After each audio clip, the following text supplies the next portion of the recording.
Dans son dernier rapport, le GIEC rappelle et précise les observations qu'il a faites par le passé sur le réchauffement climatique. La température à la surface du globe continuera d'augmenter au moins jusqu'au milieu du siècle dans tous les scénarios d'émissions envisagés. Le réchauffement planétaire de 2 degrés sera dépassé au cours du XXIe siècle, à moins que des réductions importantes d'émissions n'interviennent dans les prochaines décennies. Les conséquences sur notre environnement se font déjà sentir.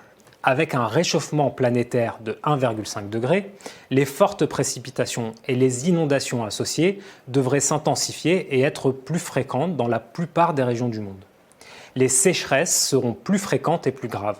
La réduction des précipitations moyennes est la plus grande fréquence des phénomènes météorologiques extrêmes. Il est pratiquement certain, d'après le GIEC, que l'élévation moyenne du niveau relatif de la mer se poursuivra tout au long du XXIe siècle. En raison de cette élévation, les événements extrêmes liés au niveau de la mer qui se produisaient une fois par siècle dans le passé devraient être plus fréquents pour atteindre un rythme annuel à la fin du siècle. L'élévation relative du niveau de la mer contribuera aussi à l'augmentation de la fréquence et de la gravité des inondations côtières, ainsi qu'à l'érosion le long de la plupart des côtes sablonneuses. Une mention particulière est faite pour les villes. Les espaces urbains, écrit le GIEC, intensifient à un niveau local, le réchauffement provoqué par les activités humaines. La poursuite de l'urbanisation, conjuguée à l'augmentation de la fréquence des températures extrêmes, accroîtra la gravité des vagues de chaleur. L'urbanisation augmente également les précipitations abondantes et sévères au-dessus et dans la périphérie des villes, ainsi que l'intensité du ruissellement qui en résulte. De nombreuses régions du monde connaîtront les effets composés de plusieurs événements liés au changement climatique. Les plus importants seront les vagues de chaleur et les sécheresses simultanées qui sont susceptibles de devenir plus fréquentes. Le changement climatique a causé des dommages substantiels et des pertes de plus en plus irréversibles dans les écosystèmes terrestres et maritimes. Il a provoqué une détérioration généralisée du fonctionnement des écosystèmes naturels, de leur résilience et de leur capacité d'adaptation. Le GIEC note par exemple qu'environ la moitié des espèces suivies au niveau mondial se sont déplacées vers les pôles ou vers les altitudes plus élevées. Des extinctions ont été provoquées par l'augmentation de l'ampleur des températures extrêmes. Le GIEC arrive désormais à estimer de façon assez fine la relation quasi linéaire entre les tranches d'émissions cumulées de CO2 et l'augmentation de température associée. Il en tire comme conclusion que la voie pour limiter le réchauffement climatique d'origine humaine est d'atteindre l'objectif net zéro. Cela signifie qu'il faut réduire à zéro les émissions nettes de CO2 et compenser par des procédés de capture de CO2 les émissions qui ne peuvent pas être techniquement supprimées. Cette approche éclaire d'une façon nouvelle la question du cycle du carbone.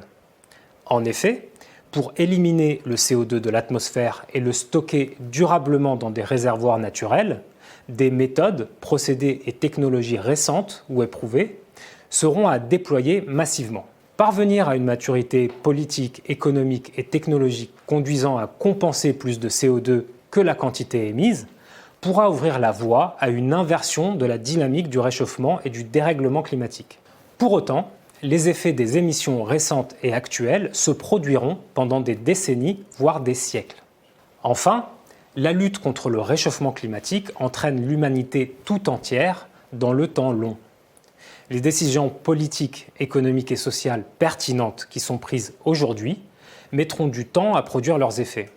Selon les différentes estimations, les meilleurs efforts que nous pouvons fournir dès maintenant produiraient les effets bénéfiques dans une vingtaine d'années dans le meilleur des cas. La constance des engagements et la clarté des objectifs reposera donc sur une allocation cohérente et massive de l'épargne financière mondiale pour financer la transition énergétique, mais également sur l'inclusion et l'alignement de toutes les parties prenantes autour de la transition. De multiples voies de développement résilient au changement climatique sont encore possibles, nous dit le GIEC, grâce à des mesures d'adaptation et d'atténuation. Mais elles sont progressivement limitées par chaque augmentation du réchauffement. Ce sont ces mesures d'adaptation et d'atténuation que nous allons maintenant explorer. Ce qu'il faut retenir, le monde dans lequel nous vivons va changer. Il sera exposé à des phénomènes naturels d'une rare intensité. Nous devrons nous adapter à la nouvelle donne. Les espaces urbains en particulier vont intensifier à un niveau local les effets du réchauffement climatique provoqués par les activités humaines. Nous pouvons remédier et atténuer les effets du dérèglement climatique. Cela supposera de réduire nos émissions de gaz à effet de serre à zéro, en particulier d'agir sur le cycle du carbone pour retirer le CO2 de l'atmosphère. Enfin, la transition énergétique nous engage sur le temps long. Elle supposera, pour être efficace, une gouvernance favorable au long terme.